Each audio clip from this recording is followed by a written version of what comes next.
Hi, നമസ്കാരം. എൻ്റെ പേര് Manikandan. Spencer fashion hub Vijayamatha government ഓപ്പോസിറ്റിലാണ് നമ്മുടെ ഷോപ്പ്. നമ്മുടെ ഷോപ്പിലെ പിന്നെ പ്രത്യേകിച്ചുള്ളത് നമുക്ക് കസ്റ്റമൈസ് ചെയ്യുന്നുള്ളതാണ്. അവിടെ ക്ലോത്തുകളും ഉണ്ട്, അവിടെ സ്റ്റിച്ചിങ്ങും ഉണ്ട്.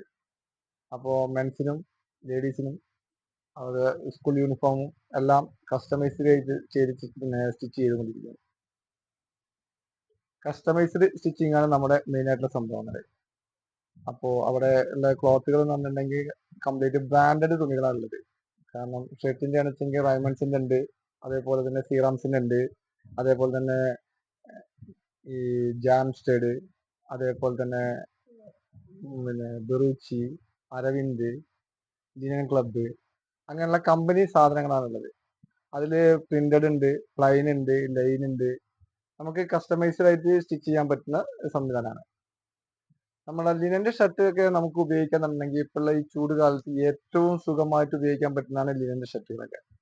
ആ ലിനന്റെ ഷർട്ട് എടുക്കുമ്പോൾ നമ്മൾ എല്ലാവർക്കും അറിയുന്ന സംഭവമായിരിക്കും, എന്നാലും കുറച്ച് ആൾക്കാർക്ക് അറിയാത്ത സംഭവങ്ങൾ ഉണ്ടായിരിക്കും. ലിനന്റെ ഷർട്ട് എടുത്തിട്ടുണ്ടെങ്കിൽ നമ്മളൊരു 6 മണിക്കൂർ എടുത്ത് വെള്ളത്തിൽ ഇട്ടതിന് ശേഷം മാത്രമാണ് സ്റ്റിച്ച് ചെയ്യാൻ പാടുള്ളൂ. അത് സ്റ്റിച്ച് ചെയ്ത് കഴിഞ്ഞിട്ടുണ്ടെങ്കിൽ തന്നെ നമുക്ക് സാധാരണ കോട്ടൺ ഷർട്ട് എടുത്തതിനെക്കാട്ടിയും സ്വല്പം ലൂസ് കൂടുതലായിട്ടൊക്കെ തോന്നും. അപ്പോൾ അതിന് ഒരുവിധം ഒരു 1/4 ഇഞ്ച് 1 ഇഞ്ചൊക്കെ നമ്മൾ ലൂസ് അഡ്ജസ്റ്റ് ചെയ്തിട്ട് വേണം സ്റ്റിച്ച് ചെയ്യാൻ വേണ്ടിയിട്ട്. അതേപോലെ തന്നെ ആ ഷർട്ട് ഉപയോഗിക്കാൻ വളരെ സുഖമായിരിക്കും. പക്ഷെ അതിനൊരു വേറൊരു കുഴപ്പം എന്നുണ്ടെങ്കിൽ കുറച്ച് വില കൂടുതലാണ്. പക്ഷെ വില കൂടിയിട്ടുണ്ടെങ്കിൽ തന്നെ അത് വാഷ് ചെയ്തിട്ടുണ്ടെങ്കിൽ ആൾക്കാർക്ക് കുറച്ചുള്ള കംപ്ലൈന്റ് എന്ന് പറഞ്ഞിട്ടുണ്ടെങ്കിൽ അത് ഒന്നാകെ ചുളിവ് നിൽക്കും. ചുളിവ് എങ്ങനെ അയൺ ചെയ്താലും ചുളിവ് പോവില്ല. അപ്പൊ അതിന്റെ ആ ചുളിവ് പോകാൻ വേണ്ടിയിട്ട് കുറച്ച് കാര്യങ്ങൾ നിങ്ങൾക്ക് ശ്രദ്ധിക്കേണ്ടി വരും. കുറെ ആൾക്കാർക്കൊക്കെ അത് അറിയാമായിരിക്കും, പക്ഷെ അറിയാത്ത ആൾക്കാർക്ക് വേണ്ടിയിട്ടാണ് ഞാൻ ഈ വീഡിയോ ചെയ്യുന്നത്. സാധാരണ കേസിൽ നമ്മൾ ഈ സ്റ്റാർച്ച് ചെയ്യുന്ന ഒരു സംവിധാനമുണ്ട്. ആദ്യം ഒരു ഉജാലയുടെ സ്റ്റിഫ് ആൻഡ് ഷൈന അല്ലെങ്കിൽ അതിന്റെ ഒരു ലിക്വിഡും ഒക്കെ ഉണ്ടായിരിക്കും. അപ്പോൾ ഉജാലയുടെ സ്റ്റിഫ് ആൻഡ് ഷൈൻ ഒക്കെ ഉപയോഗിച്ചിട്ടുണ്ടെങ്കിൽ അത് വാഷ് ചെയ്തതിന് ശേഷം 1 ഔൺസ് നമ്മൾ ആ സ്റ്റിഫ് ആൻഡ് ഷൈൻ ഒഴിച്ചിട്ട് അതിൽ സ്വല്പം വെള്ളം ഒഴിച്ചിട്ട് കലക്കിയിട്ട് അത് തലേ ദിവസം രാത്രി അതിൽ മുക്കി വെക്കണം. അത് എന്നിട്ട് പിറ്റേ ദിവസം എടുത്തിട്ട് വേണം ഉണക്കാൻ. അപ്പോഴാണ് നമുക്ക് ആ സ്റ്റാർച്ച് കറക്റ്റ് ആയിട്ട് പിടിക്കുള്ളൂ. സ്റ്റാർച്ച് പിറ്റേ ദിവസം എടുത്ത് ഉണക്കി കഴിഞ്ഞിട്ടുണ്ടെങ്കിൽ അതിങ്ങനെ ആകെ ബലം പിടിച്ചിരിക്കും. അപ്പൊ അതേപോലെ ബലം പിടിച്ചാലും നമുക്കത് അയൺ ചെയ്യാൻ ബുദ്ധിമുട്ടായിരിക്കും. അപ്പോൾ അത് ഉണക്കി കഴിഞ്ഞതിന് ശേഷം അത് നന്നായിട്ട് കുറച്ച് വെള്ളം നനച്ച് കുടഞ്ഞിട്ട് നന്നായിട്ട് കശകിയിട്ട് ഒരു 2 മിനിറ്റ് നേരം അവിടെ വെക്കുക. എന്നിട്ട് ഫുൾ ചൂടിൽ അയൺ ചെയ്തിട്ടുണ്ടെങ്കിൽ വളരെ ഭംഗിയായിട്ടുണ്ടായിരിക്കും. അപ്പോൾ അങ്ങനത്തെ ഈ എത്ര വില കൂടിയ തുണി കൊടുത്തു കഴിഞ്ഞിട്ട് നമുക്ക് അയൺ ചെയ്താൽ വൃത്തിയാവില്ല. ഇതെന്താണ് അങ്ങനത്തെ പ്രശ്നങ്ങൾക്കൊക്കെ ആൾക്കാർക്ക് അതുകൊണ്ട് ലിനൻ തുണി ഉപയോഗിക്കാൻ കുറച്ച് ബുദ്ധിമുട്ടുള്ള കുറച്ച് ആൾക്കാരുണ്ട്. ബാക്കിയുള്ള കുറച്ച് ആൾക്കാർക്ക് നല്ല പ്രശ്നമൊന്നുമില്ല. അത് അയൺ ചെയ്യാൻ പുറത്ത് കൊടുക്കും. അപ്പൊ അവർക്ക് അത് സുഖമായിട്ട് അയൺ ചെയ്യാൻ പറ്റും. അതിന്റെ ഒരു സ്റ്റാൻഡേർഡും വരും. അതേപോലെ അയൺ ചെയ്തിട്ടുണ്ടെങ്കിൽ തന്നെ നമ്മളെ ഈ ചുളിവുകളൊക്കെ വരും. അതിന് ഇരുന്നിട്ടൊക്കെ ഉണ്ടെങ്കിൽ ആ മടക്കുകളൊക്കെ ഉണ്ടെങ്കിൽ നല്ല രസകരമായ മടക്കാ വരും. അതിന് സ്റ്റാൻഡേർഡ് കൂടുതലാണ്. അപ്പൊ അങ്ങനത്തെ കാര്യങ്ങൾ കുറച്ച് ലിനൻ തുണി എടുക്കുമ്പോൾ ശ്രദ്ധിക്കണം. അതേപോലെ തന്നെ നമുക്ക് ഈ കോട്ടൺ തുണികളുണ്ട്. കോട്ടൺ തുണികളിൽ 2-3 ടൈപ്പ് ഉണ്ട്. കുറച്ച് പ്രീമിയം ലുക്കുള്ള കോട്ടൺ തുണി ഉണ്ട്, സാധാ കോട്ടൺ തുണി ഉണ്ട്. ഈ സാധാ കോട്ടൺ തുണി ഉപയോഗിച്ചിട്ടുണ്ടെങ്കിൽ വലിയ പ്രശ്നങ്ങളൊന്നുമില്ല. അത് എന്ന് പറഞ്ഞിട്ടുണ്ടെങ്കിൽ സാധാരണ വാഷ് ചെയ്ത് കുറച്ച് ചുരുങ്ങും. അത് ഒരേ അളവിൽ കിട്ടിക്കൊള്ളണമെന്നില്ല, പല അളവായിരിക്കും. അപ്പോ വാഷ് ചെയ്യുന്തോറും അത് ചെറുതായും കൊണ്ടിരിക്കും. അപ്പോ അത് കൂടാതെയും കണ്ട് കുറച്ച് ഗിസ കോട്ടൺ, അതുപോലെ തന്നെ ഈജിപ്ഷ്യൻ കോട്ടൺ, അങ്ങനെയൊക്കെ കുറച്ച് കോട്ടൺ ഒക്കെ ഉണ്ട്. ഈ ഗിസ കോട്ടൺ ഒക്കെ ഉപയോഗിച്ചിട്ടുണ്ടെങ്കിൽ അത് വളരെ നേർന്നുള്ളതായിരിക്കും.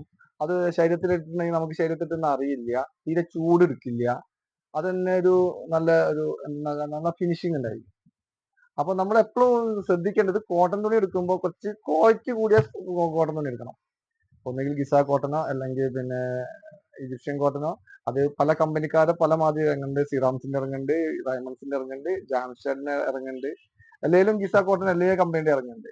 അപ്പൊ എപ്പോഴും നമ്മൾ എടുക്കുമ്പോൾ കുറച്ച് ബ്രാൻഡഡ് ആയിട്ട് അല്ലെങ്കിൽ ഒന്നുകിൽ സിറാംസിന്റെ അല്ലെങ്കിൽ റൈമൺസിന്റെ ഒക്കെ എടുക്കുകയാണ് ഏറ്റവും കൂടുതൽ നല്ലത്. അപ്പോ അതേപോലെ തന്നെ നമുക്ക് ഇതിനനുസരിച്ചുള്ള പാന്റ് ഉപയോഗിക്കുമ്പോൾ പാന്റും അതേപോലെ പോളിസ്റ്റർ മിക്സ് വരുന്നുണ്ട്, അതേപോലെ തന്നെ TR വരുന്നുണ്ട്, അതേപോലെ വൂള് വരുന്നുണ്ട്. അപ്പൊ നമുക്ക് എപ്പോഴും ഉപയോഗിക്കാൻ സുഖം എന്ന് പറഞ്ഞിട്ടുണ്ടെങ്കിൽ TR കുഴപ്പമില്ലാത്ത ഒരു വലിയ കുഴപ്പമില്ലാത്ത സാധനമാണ്. പോളിസ്റ്റർ മിക്സ് എന്ന് പറഞ്ഞിട്ടുണ്ടെങ്കിൽ ചുളിവുകളൊന്നും വരില്ല, അയൺ ചെയ്യാനൊക്കെ എളുപ്പമായിരിക്കും. കൂടുതൽ ടൈമൊക്കെ നിൽക്കും, പക്ഷെ കുറച്ച് ചൂടെടുക്കും. അതാണ് ഈ പോളിസ്റ്റർ മിക്സിന്റെ കുഴപ്പം. TR ആണെങ്കിൽ നമുക്ക് ശരീരത്തിൽ ഉപയോഗിക്കുമ്പോൾ യാതൊരുവിധ ചൂടും കാര്യങ്ങളൊന്നും ഉണ്ടായിരിക്കില്ല. ഉപയോഗിക്കാൻ വളരെ കംഫർട്ട് ആയിരിക്കും. അതാണ് TRന്റെ മെച്ചം. വൂൾ എന്ന് പറഞ്ഞാൽ കുറച്ചും കൂടി കോസ്റ്റ്ലി ആണ്. പിന്നെ അത് സൂട്ടിനൊക്കെ ഉപയോഗിക്കുന്ന സാധനമാണ്. പക്ഷെ അത് പിന്നെ വൂളില് മിക്സിംഗ് ആയിട്ട് എപ്പോഴും നമ്മൾ ശ്രദ്ധിക്കേണ്ട കാര്യം അതൊരു പിന്നെ 20% വൂൾ വരുന്നുണ്ട്, 30% വൂൾ വരുന്നുണ്ട്, പിന്നെ 50% വൂൾ വരുന്നുണ്ട്. 50യുടെ മേലേക്ക് പോയിട്ടുണ്ടെങ്കിൽ നമുക്ക് സാധാ വാഷിംഗ് പറ്റില്ല. നമുക്ക് ഡ്രൈ വാഷേ വൂളിൽ പറ്റുള്ളൂ.